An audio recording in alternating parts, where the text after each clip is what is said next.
Okay, this is part 3 of Is This Your God? Murder, rape, pillage, and plunder.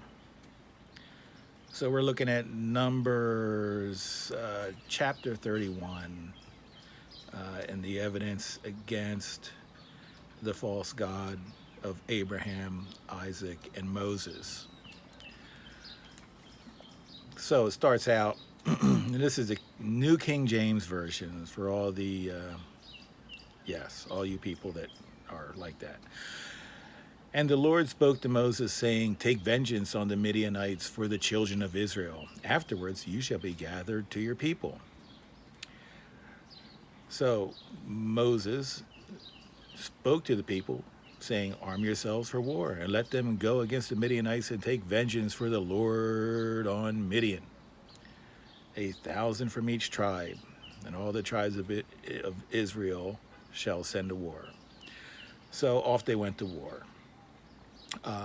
And they warred, okay, verse 7, and they warred against the Midianites just as the Lord commanded Moses.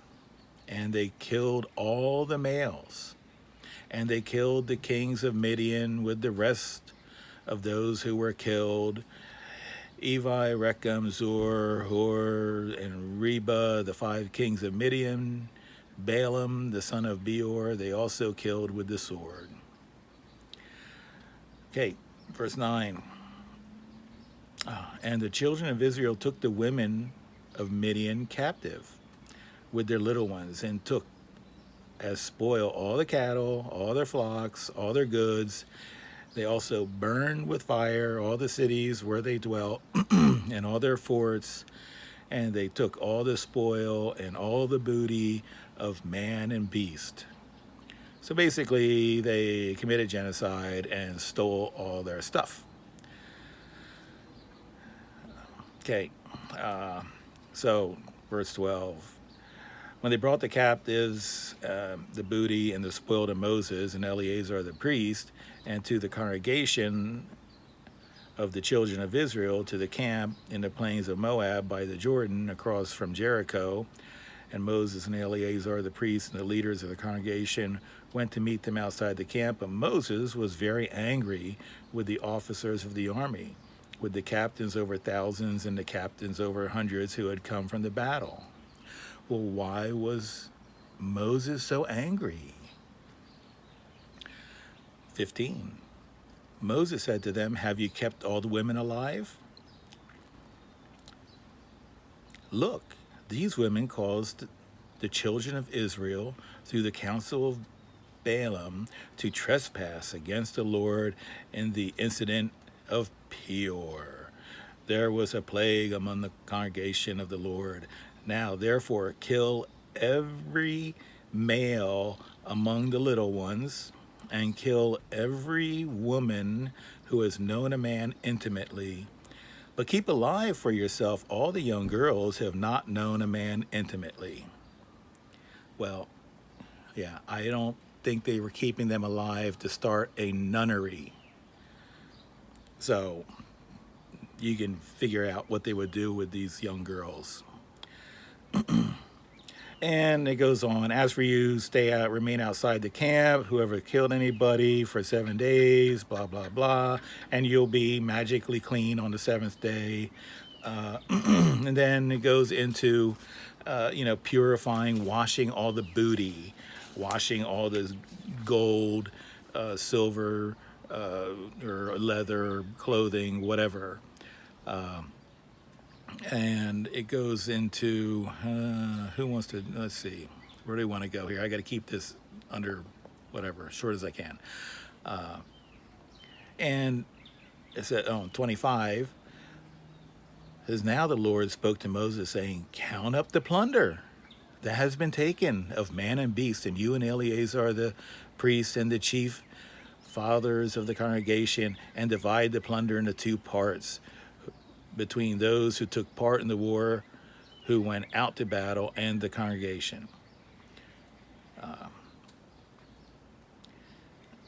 let's see what's next. And they go into counting how they divvied up all the stuff, all the booty, and they call it booty, which is really ridiculous. And the people just, everybody thinks it's just great, right? It's all good.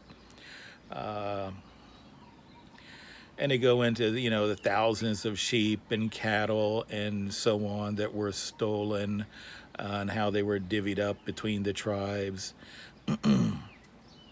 And yeah, I mean, this is the God of Abraham. This is YHWH, Yahweh, Jehovah, Allah. This is who the world worships. And it's pretty ugly, it's really disturbing. And I forget, it says in 2 Corinthians 3:14 and 15 that if you read the Torah, it puts a veil over your eyes. I mean, he's telling you, it's putting a spell on you. So this book, their God, and this whole thing is actually put a spell on the whole world. And yeah, and people can't snap out of it. It is what it is. And we're just here to let the wicked false god of Abraham's own arrogance, by putting his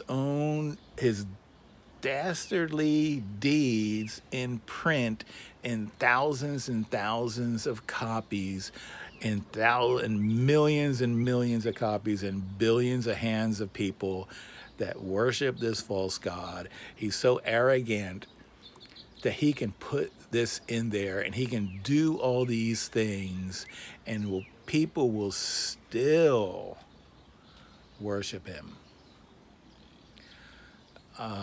Yeah, it's sad. It's sad.